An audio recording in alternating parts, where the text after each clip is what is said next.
Презентацию включите, пожалуйста. Вам, может быть, сюда пересесть?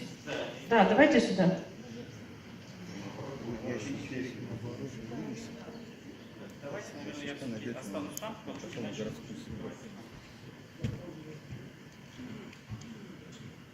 Коллеги, добрый день. Спасибо большое за приглашение на такое мероприятие. Всегда приятно выступать перед заинтересованной аудиторией. Я прошу прощения за опоздание.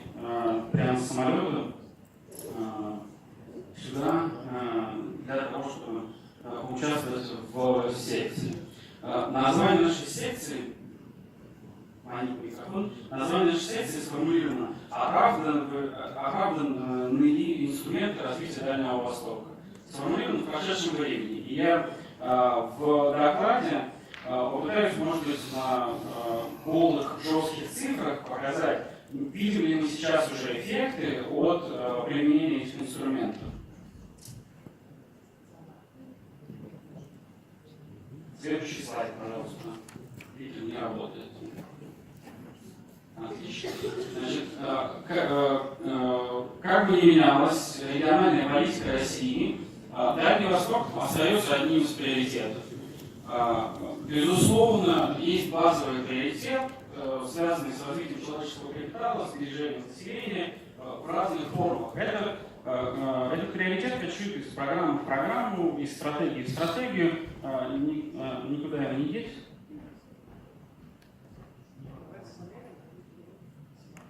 Надеюсь, что станет лучше. Отлично. Экономическое развитие на Дальнем Востоке, на самом деле, если мы посмотрим на историю государственной поддержки, не всегда было приоритетом. Только последние годы у нас появляются инструменты развития Дальнего Востока, связанные со стимулированием точек роста, связанные со стимулированием экономического роста. Предыдущие десятилетия в основном в отношении Дальнего Востока это была политика выравнивающая, межбюджетная. Наверное, в большей степени направлена на качество жизни. Вот я пытаюсь на статистике показать, что получается. Есть такая расхожая фраза, есть ложь, наглая ложь и есть статистика. Понятно, что статистике мы полностью верить не можем, но без нее никуда не деться.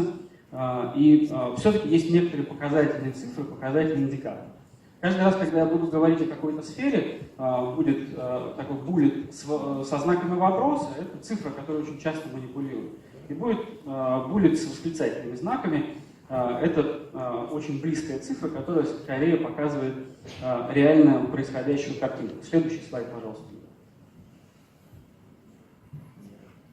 Следующий слайд, отлично. Иногда мы можем задаваться вопросом, а вообще Дальний Восток для государства это приоритет или нет? Особенно если мы жители дальневосточной территории, отдаленного поселка, нам кажется, что до нас не доходят деньги, и очень часто это так и есть на самом деле. Но что получается? Да, в последние годы немножко снизилась роль Дальнего Востока в перераспределении федеральных средств, в трансфертах федерального бюджета, в бюджетных инвестициях.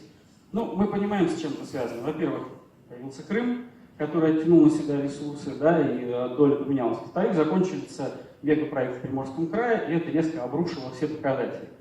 Но на протяжении десятилетий Дальний Восток остается первой территорией по бюджетным инвестициям. Вдумайтесь в цифру, в 2 раза больше душевые бюджетные инвестиции на территории Дальнего Востока, чем в среднестатистическом субъекте Российской Федерации. В 2 раза больше. Однозначно Дальний Восток приоритет, и деньги федеральные расходуются на эту территорию. Теперь зададимся вопросом, а эффективно ли они расходуются. Следующий слайд, пожалуйста. Первая позиция, все-таки может переключить кто-нибудь, следующий слайд. Не работает. Отлично, спасибо. Первая позиция. Мы все время говорим о сбережении населения. Получается? Не получается. Население продолжает сокращаться, никуда не уходит миграционный отток. Есть якобы победа. Коэффициент миграционного оттока снизился в 2 раза. С 40 человек, 49 человек на 10 тысяч жителей до 25 человек на 10 тысяч жителей. Можно ли назвать это победой? Я думаю, здесь ответ у всех однозначный. И причем я хочу обратить ваше внимание на правую нижнюю картинку. У нас ухудшающаяся миграционная ситуация в двух из четырех самых сильных субъектов. В Приморском крае и Хабаровском крае. В двух этих субъектах резко растет миграционный отток. Это просто новая катастрофа, о которой мы говорим. При этом все экспертные оценки связывают снижение миграционного оттока не с политикой государства, а просто с завершением миграционного цикла. Все, кто хотел, уехали уже. Больше, по сути своей, ресурс активной эмиграции с Дальнего Востока, он потихонечку просто заканчивается. Следующий слайд, пожалуйста. Значит, однозначно проигранная миграционная политика. Долголетие. Это одна из ключевых, на самом деле, побед, которые есть на сегодняшний момент, мы можем это объективно утверждать. Ожидаемая продолжительность жизни растет по всей Российской Федерации, это объективная реальность, но на Дальнем Востоке она растет быстрее всего. Действительно, в большинстве субъектов Дальнего Востока быстрее всего, во всех кроме одного, за последние 6 лет, 2010 года, прирост больше, чем на 4 года ожидаемой продолжительности жизни. Дальний Восток остается на последнем месте федеральных округов, но весьма вероятно это явление временное, потому что в Сибири динамика не такая позитивная, и, наверное, скоро Сибирь переместится на последние позиции. Вот это можем засчитать за победу. Следующая позиция. Следующий слайд, пожалуйста. Благосостояние. Наше правительство не очень любит об этом говорить, но несмотря на рост номинальной заработной платы, несмотря на рост номинальных доходов населения, реальные доходы в последние годы устойчиво сокращаются по всей стране. Практически во всех регионах. Ну, какой мы здесь берем индикатор? Соотносим среднюю заработную плату с прожиточным минимумом. И видим, что 5 лет назад, 4 года назад на Дальнем Востоке соотношение было 3,2, сейчас стало 3,1. Что будет дальше, ставим вопрос. Но на Дальнем Востоке вот эти темпы сокращения реальных доходов самые низкие в стране. С чем это связано? С исполнением майских указов, с межбюджетными отношениями и с вливанием в зарплату в бюджетном секторе. Это ложится временем на региональные бюджеты, резко ухудшая общую ситуацию, но зададимся вопросом, хорошо ли от этого населения? В краткосрочном периоде, безусловно, хорошо, а в среднесрочном, в связи с ухудшением бюджетных процессов, весьма вероятно не очень. Следующий слайд, пожалуйста. Следующий слайд, пожалуйста. Спасибо. Экономический процесс. Один из ключевых механизмов, которые активно развиваются в последние годы, да, это механизм ТАСЭРов, который должен был затянуть инвестиции на Дальний Восток.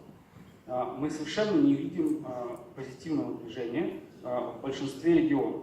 Обвал в Приморском крае, двухкратный обвал за 3 года, который случился после завершения саммита АТЭС, очень больно ударил по всему Дальнему Востоку. В большинстве субъектов, кроме Якутии, никаких позитивных трендов. Определенные подвижки есть в Магаданской области, связанные с добычей золота. Но в результате все равно нереальный приток инвестиций не растет, только номинальный растет, и то медленнее всего в стране. И снижается доля Дальнего Востока в инвестиционной активности России. Все остальные субъекты, все остальные территории растут быстрее, если вообще растут, либо остаются стабильными в инвестиционном плане. Следующий слайд, пожалуйста. Эксперты Всемирного банка сходятся во мнении, что оценки инвестиций в основной капитал недостаточно, что внутри инвестиций в основной капитал есть бюджетные инвестиции, все достаточно сложно. Что самыми эффективными инвестициями, которые ускоряют экономический рост, являются прямые иностранные инвестиции. Почему? Потому что они приносят не только деньги, и не столько денег, сколько технологий, которые идут вслед за иностранными компаниями, вкладывающимися в российскую экономику. На Дальнем Востоке после запрета на участие иностранных компаний в отдельных стратегических секторах произошел полнейший обвал прямых иностранных инвестиций. Причем этот обвал ударил не столько по Сахалинской области тоже ударил, безусловно, сколько по всем остальным субъектам. Приморский край, Хабаровский край практически лишились прямых иностранных инвестиций, а значит и лишились этих косвенных экономических эффектов. Соответственно, инвестиционная политика не дает никаких объективных результатов. Следующий слайд, пожалуйста. Казалось бы, ну, инвестиционная политика частная, у нас есть бюджетная инвестиционная политика, может быть, она все-таки стимулирует экономический рост. Когда мы смотрим на номинальные показатели, нам кажется, что все совершенно шикарно. ВРП за 5-6 лет вырос в 1,5-2 раза, но при этом доля Дальнего Востока в экономике России продолжает сокращаться. Если мы уйдем от регионального контекста, то мы на территории Дальнего Востока увидим всего лишь 2 полюса роста федерального масштаба, который дает больше 1% вклада в экономический рост. Это Владивостокская агломерация и это новые сырьевые районы в Якутии. Даже Сахалин с его масштабными инвестиционными проектами сейчас не обеспечивает этого роста. Есть определенный прогнозный потенциал, даже не столько уже у нефтегазового сектора, сколько у угольного сектора Сахалина, но все равно для того, чтобы стать национальным лидером, этого пока недостаточно. Экономического роста, того, который ожидается в результате таких масштабных бюджетных вложений, мы тоже не видим. Следующий слайд. Следующий слайд. Отлично. С душевыми показателями может быть все не так плохо. Когда мы смотрим на номинальное выражение, у нас растет душевой ВРП. Он, кстати, растет в отличие от многих других территорий на Дальнем Востоке. Но когда начинаем разбираться с реальной ситуацией, выясняется, что душевые показатели растут не из-за роста ВРП, а из-за сокращения численности населения. И все те темпы роста, которые мы видим, это на самом деле темпы убыли населения в объективной реальности. Следующий слайд, пожалуйста. Я извиняюсь, что в телеграфном стиле, но времени у нас очень много. Следующий слайд, пожалуйста. Спасибо. Завершающий блок про экономику. Нам всегда кажется, что, наверное, одним из ключевых элементов экономического развития должно быть качество экономики. Можем мерить его по-разному. Как правило, в мире измеряется душевым ВРП, но здесь не самый показательный пример Дальний Восток. Хотелось бы, чтобы, и это заявлялось в рамках стратегических программных документов, чтобы инвестиции и экономический рост перестали быть сугубо сырьевыми, чтобы они стали инновационными, чтобы инвестиции были направлены в прорывные сектора экономики, в том числе в исследования и разработки. Ничего подобного. Даже близко мы не видим результатов такой политики в последние годы. Та мизерная доля исследований и разработок, которые есть в экономике Дальнего Востока, 0,4% от ВВП. Это ничего, это в пределах стат погрешности того, что мы видим. Даже эта цифра сокращается. Даже вот эта маленькая цифра становится все меньше и меньше. Это при том, что во многих других территориях все-таки инновационное развитие в той или иной степени идет, и мы можем наблюдать рост в отдельных направлениях. Следующий слайд, пожалуйста. Резюмируя. Эффекты от социально-экономической политики нельзя делить на черное и белое. Мы это должны понимать. Мы не можем сказать, что вот это белое, это черное. В каждом процессе мы видим плюсы и минусы, какие-то маленькие победы, большие победы, маленькие поражения, большие поражения.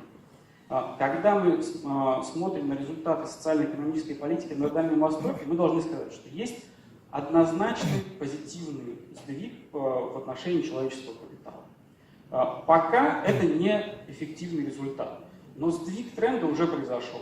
Отток населения замедляется, ожидаемая продолжительность жизни реально растет. Доходы падают не так быстро, как во всей остальной стране. Это тоже уже позитивный определенный эффект. Но, к сожалению, пока на короткой дистанции прорыва не получается. Будем надеяться, что вот этот лаговый эффект от бюджетных инвестиций, он все-таки себя покажет. Следующий слайд. А вот в экономике, к большому сожалению, мы не можем зафиксировать ни одного реального позитивного сдвига тех вложений, которые оказываются. К сожалению, пока ни от ТАСЭРов, ни от бюджетных инвестиций в инфраструктуру, в те проекты инвестиционные, в том числе о которых говорилось в рамках предыдущей реплики, мы с вами не можем увидеть. Старая конкурентоспособность, прошлое, которое есть у Дальнего Востока и без бюджетных инвестиций, это сырьевые сектора экономики, себя проявляет в зависимости от конъюнктуры рынков, и экономика Дальнего Востока, к сожалению, качественно не меняется. Спасибо. Спасибо большое, Дмитрий.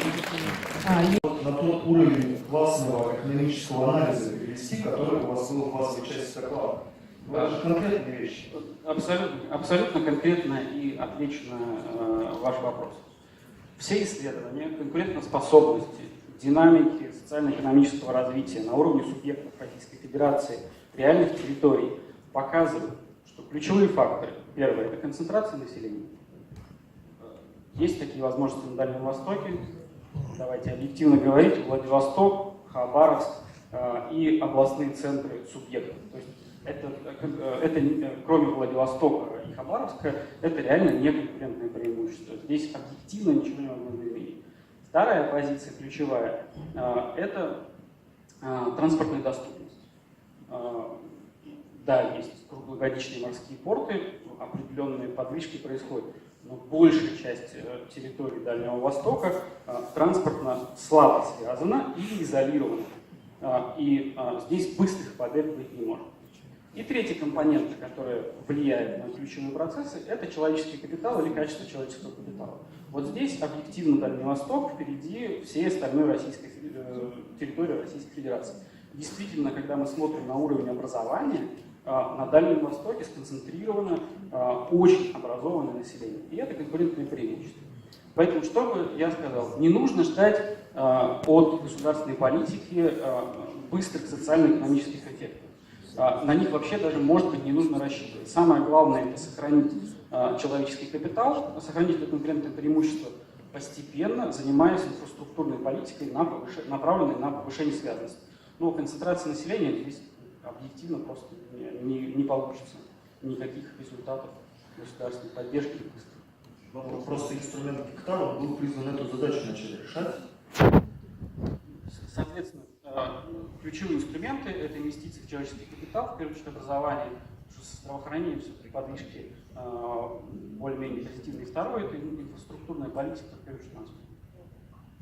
Спасибо большое, Дмитрий. В экономике сказали, что должны были сделать большой вклад, это ТАСЭР. Вот, а вы сказали, что нет никакой эффективности. Вот почему они не заработали, на ваш взгляд? И что нужно бы сделать, чтобы изменить ситуацию? Я вот не уверена, вы нас привели как положительный пример Республику Саха-Якутии, но я не уверена, что вклад от них будет очень прогрессивным в ближайшие годы. Спасибо. Спасибо. Да, Саха-Якутия драйвер инвестиций и ВРП, но не за счет ТАСЭР, а за счет сырьевых освоений новых месторождений, понятно чего. Очень коротко. ТАСЭР может быть неплохой инструмент. Когда вы спросите инвестора, какие ему нужны льготы, он, в принципе, тот же самый набор позиций назовет, только инвестора нет. Давайте всю страну сделаем ТАСЭРом, и больше инвесторов не станет. Поэтому здесь, мне кажется, нужны уже не финансовые механизмы. У нас льгот более чем достаточно, иногда даже избыток льгот, и эти льготы есть по всей стране. Нужна неформальная политика по стимулированию инвестиционной активности, в первую очередь по притоку иностранных инвесторов. Давайте объективно, своих нет, давайте звать иностранных. Так уже. Просто